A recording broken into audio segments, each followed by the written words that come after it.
Hello and welcome back to the studio. Today I thought we'll take a bit of a rest because last week's epic Bob Ross mountain painting really took it out of me.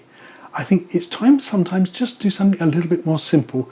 So we went on a little field trip to a local quay called Bosom, and there's some wonderful sort of seaside scenes there, lots of ducks and seagulls and some little sailboats to look at. It's great to have a bit of relaxation sometime and feel a bit inspired. Now, I've painted a scene that was inspired by that trip, and don't miss out on watching right at the very end of the video because this little painting takes a little turn right at the very end. You know me, I like to put a little extra twist in there, and because this wasn't such an epic painting, it was something I was doing more for fun, it didn't matter if it went wrong or not. So learn to take the pressure off yourself and relax with your painting a little more. So, you know the routine. Comfy chair, nice beverage, and sit back and watch me paint Bosom Quay, but watch it all the way to the end. So here's my canvas, 12 by 16 this time, and it's painted in buff titanium white. I've chosen this colour because I want my painting to have a warm tone rather than a grey tone. The next thing I'll set is the horizon line, about a third up from the bottom of the canvas, and I'll use a piece of masking tape to mark it. I'm going to start with some Bob Ross liquid white oil paint. And I know you're thinking, why not just use a white canvas? But you'll see in a moment, I'm going to use this old 1-inch brush and apply a very thin coat. And immediately you can see that warm biscuit colour shining through. I want this painting to have a lovely warm tone to it, rather than a cold grey tone. Don't forget to finish your canvas off with some long flat strokes up and down and side to side to even out the surface. And of course, a little fingerprint test. You want it just to be visible on your fingertips. Don't forget to rub them out. You don't want them showing in the finished painting. There's a lot of liquid white sitting in this old Bob Ross 1-inch brush, so don't forget, give it a good dry clean before you use it again. Here's my palette. I'm starting off with just a few colours. I'll list them down below in the description, and well, maybe a few guest stars as well. We'll see how we get on. First, I'm going to start off though with a little bit of phthalo blue and a tiny drop of titanium white. I want a soft pastel sky to start with. I'm just playing at this stage. I'm sort of getting a feel for how I want the painting to look. I have an idea in my head, but sometimes it's just nice to play. Now, I start in my top corners and leave the central area alone for the minute. I might want that to be a little brighter. I add small amounts of colour to my canvas and blend them well into the liquid white. As I said, I'm looking for a soft pastel blue sky at this stage, similar to the one you saw in the footage of Bosom Quay. It was a gorgeous sunny day with a bright blue sky. As you see here, I've definitely left an area here unpainted in the centre. Now, let's go into a new colour. Touch of alizarin crimson and back into the phthalo blue colour. I want a lavender tone. It only takes a tiny touch of the alizarin crimson and an even smaller amount of phthalo blue to make that nice lavender colour. I toned it down with some white again. Now let's add a little more colour to these corners. I want a greater depth of colour there. It's to draw your eye to the centre of the painting. I also fancy to add some of these long wispy clouds. Just a very small amount of paint on that 1-inch brush and just tap it. If you go over the area several times, the clouds will darken. I'll use a nice soft stroke just to sort of pull them out a little bit and soften them slightly. Now a slightly more unusual colour, dark sienna and phthalo blue. It produces a sort of blue-grey colour, hint of turquoise to it. There, again, I'm just experimenting at this stage. The idea is to really make you look towards the centre of the canvas. I'll add a few more of those little tappy clouds as well, but do take care. If you add too many, well, it can look like you've got sort of fingers running across the canvas if they're all too even and straight, but like sort of handprints. I'll soften them up with some nice long strokes. Now, let's take a tiny amount of phthalo blue and some more of the alizarin crimson and mix up a nice lavender tone. This time a little stronger than before, but I'll put some white down and I'll blend it in to the colour. There. I'm going to use a Bob Ross fan brush for this stage. I'm going to load both sides very well with that colour. It's time to add a few clouds along my horizon line, and I particularly want to sort of cradle that area of brightness in my sky. Notice how I use just the corner of my fan brush and I make little circles or letter C's, C for cloud, and you will also notice how I lead the brush across the canvas. If you draw it across the canvas it works lovely, but look what happens if you push it. Well, brushes are a bit like people. If you try and push them, well, they tend to fight back and they don't leave a very good impression, do they? So no, draw it towards you on the canvas and you'll get a much nicer edge.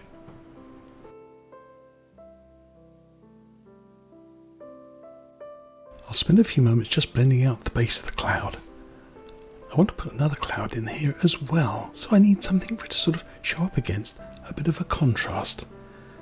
One thing to bear in mind is not to fall into the trap of painting Loch Ness Monster clouds. You know, the ones up and down, up and down. It's a bit of a trap I fall into sometimes. I'll load a small amount of the lavender colour on my fan brush for a shadow. So just a touch at the start, and I want to go in just here. Scrub this in well, but don't sit too long in one place. I actually want this to be sort of a soft blend without too many hard edges. Stand back from your painting and make sure you're blending this just right before we move on to the next step. I'm going to carry on using the same fan brush. I've given it a bit of a dry clean. This time I'm going into some titanium white. I want a sort of very light pastel cloud for the next stage. You'll see why in a moment. I'll check it against the dark shadow of that first cloud. I think there's a nice contrast there, so I'll carry on, but I'll vary my colours as I go.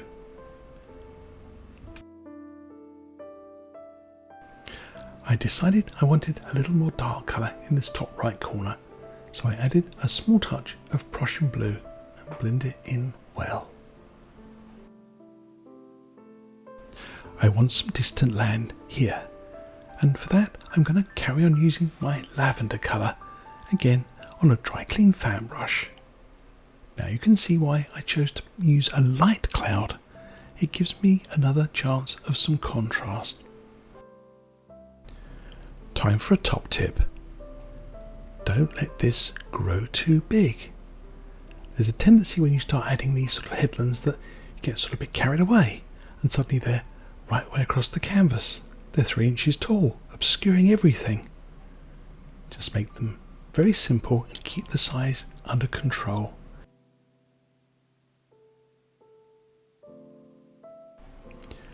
When you're ready, remove the tape and we'll move on to the next section.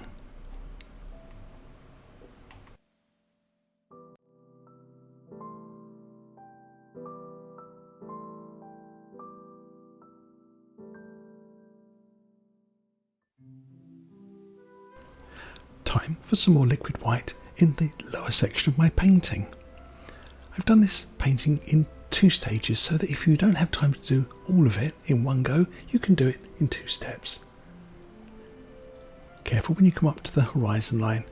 I know people have a lot of trouble getting this to look nice and crisp, but just sort of work your way up to it. I'm going to take a small amount of the lavender colour and blend that into my canvas. Careful of using Prussian blue on its own. It's very strong, and you might want to just knock off some of these surplus with a piece of paper towel as you go, but you know me. I'll show you the fixes as I go. So I just wipe it off on the towel and just keep blending it in, and it quickly disappears into the painting. Luckily, I might also have a reflection of those distant hills in this area. That was a bit of luck, wasn't it?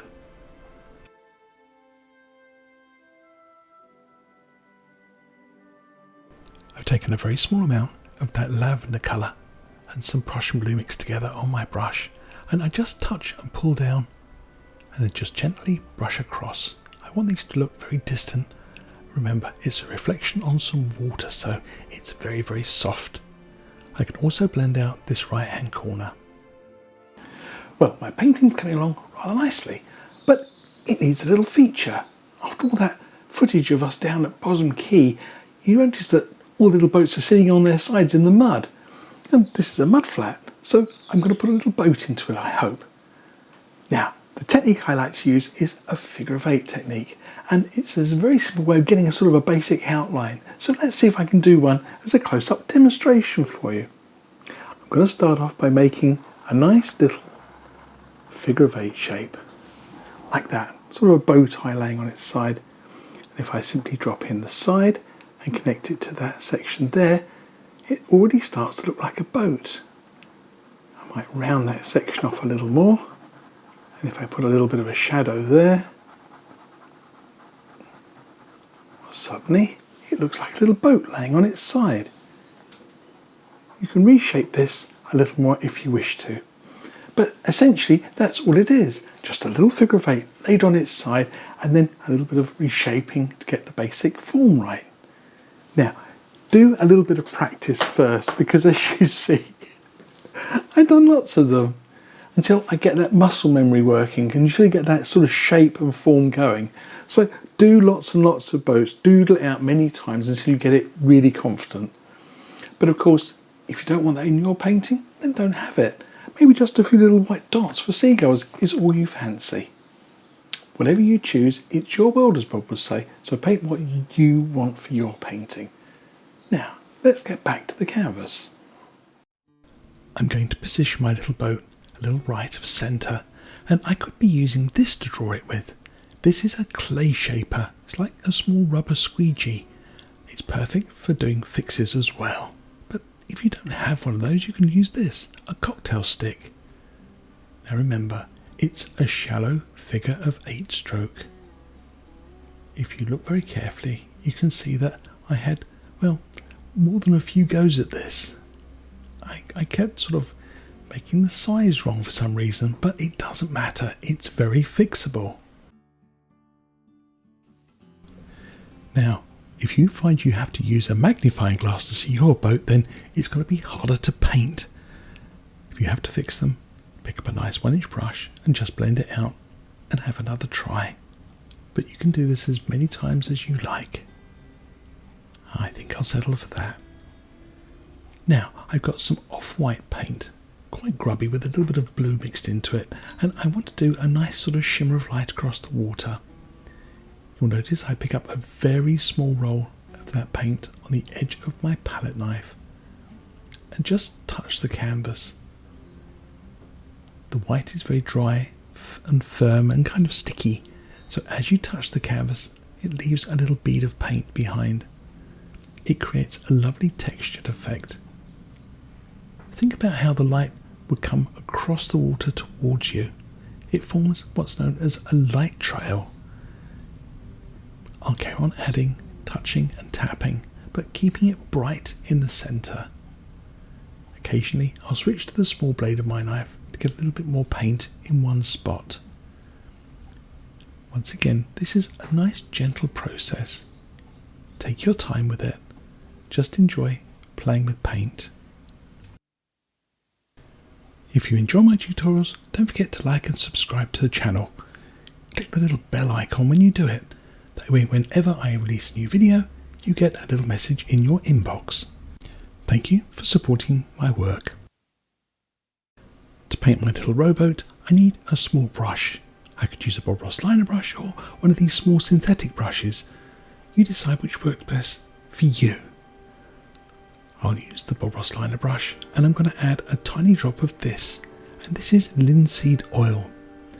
I know it's not a Bob Ross product, but it really helps to make the paint flow. I've mixed up some Van Dyke Brown and Phthalo Blue. It makes a sort of grey-green colour.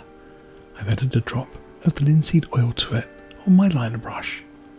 I'm going to use this colour for the shadow area of my little rowboat. That's the little bit that's sort of hidden in the centre. You could of course just use some black and some white to make the colour, but I find it's quite jarring. I prefer to use a softer shadow colour.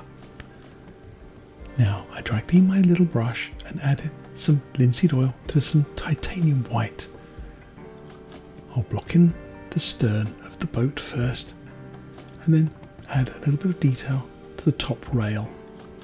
I want this to sort of look like it's catching the light. Need a steady hand for this, and you might find you need something called a marl stick to support your hand. I've got a homemade one I use, and I'll show it to you a bit later on in the painting. I also add a little bit of shadow here to differentiate the side of the little rowboat from the stern or the back. If you don't fancy a rowboat for your painting, then don't have one. As Bob would say, it's your world.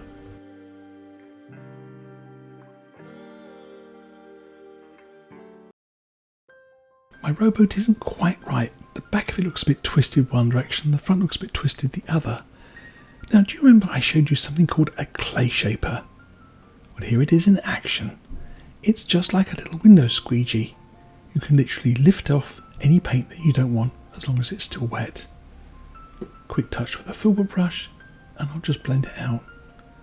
I could actually take the entire boat away completely if I wanted to, but I'm going to just reshape it for the time being. There, a nice easy fix. Time to add a beach to my painting. I've got some dark sienna, and again I pull out a very small roll of paint, and this technique is very similar to adding the shimmer of light on the water. Just a small roll and just touch and move along. It doesn't take long for you to create the illusion of a nice sort of wetland area.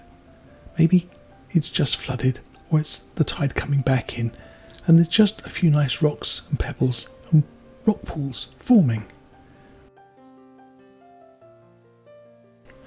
These sorts of paintings are, I think, perfect for when you feel a little bit burnt out. It's just a very simple technique that you repeat over and over again, but the end results are beautiful. So I advise you, whenever you get into a bit of a sort of a rut with your painting, just try and paint something simple like this. Try a different sky, try a different foreground, but whatever you do, just keep it nice and simple. As you see, the more I play with this, the better it starts to look.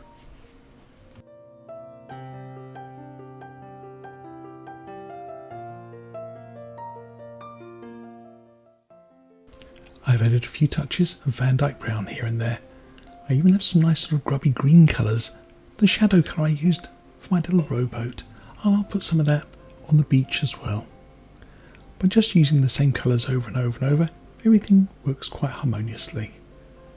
Here's that sort of grey-green colour, sort of nice seaweedy green. Once again, just take a little bit and just scrub it into the canvas. And finally, a few more touches of light playing on the water.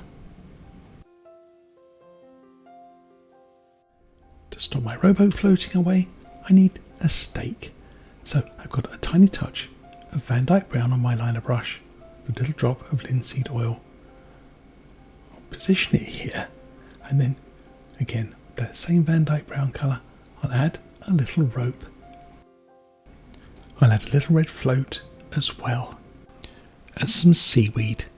All these little details enhance your painting.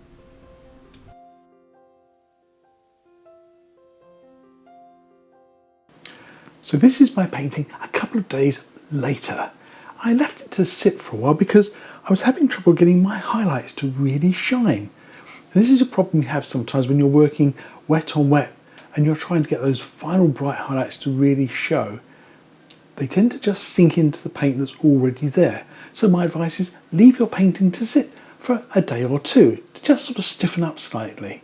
So that's my next task. Add some little highlights there and maybe a few other little touches to complete my painting. Sit tight for the finale. So here's my painting a couple of days later, and as I mentioned, I'm going to use this. It's called a marl stick. It's sort of a piece of wood with a hook on the end of it that hooks to the top corner of my canvas. Now I can go back in and re-highlight some of these edges of my little rowboat. Where the colour was sinking in before, it now sticks nicely. It doesn't just blend with the underpainting. This needs a bit of a steady hand, so take your time. I'll add a little bit of extra brightness at the stern and maybe just a little lick of colour here as well. I also drop in a few little reflections, just a few little dabs of colour where you think the boat would be shining on the little rock pool. Then I dry clean my little liner brush and blur it out gently.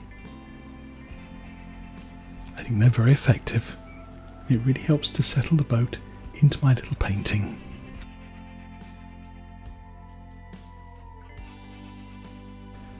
Now here's a neat little trick if you want to make the water sparkle a little more. Just use the liner brush and just pull a few very short downward strokes across those glimmers of light. It somehow makes them look a bit more twinkly. And with that, I think we've almost finished the painting.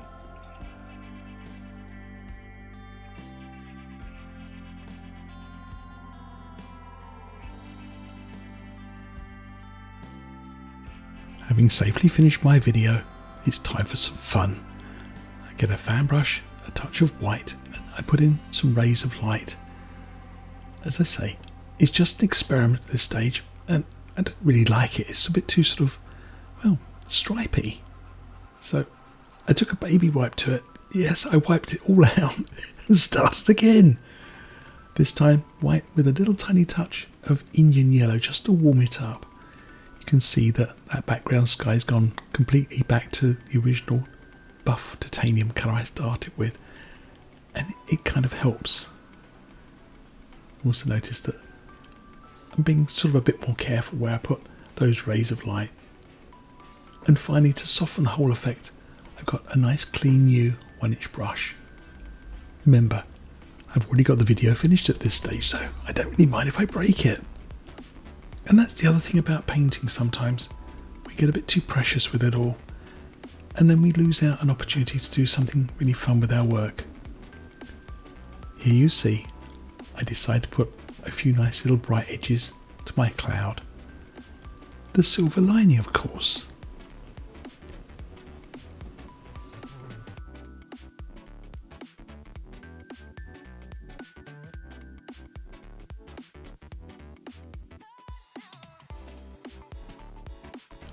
A final touch. I'll add a few little dabs of this yellowy white colour to the surface of the water. Finish off my sparkles. There.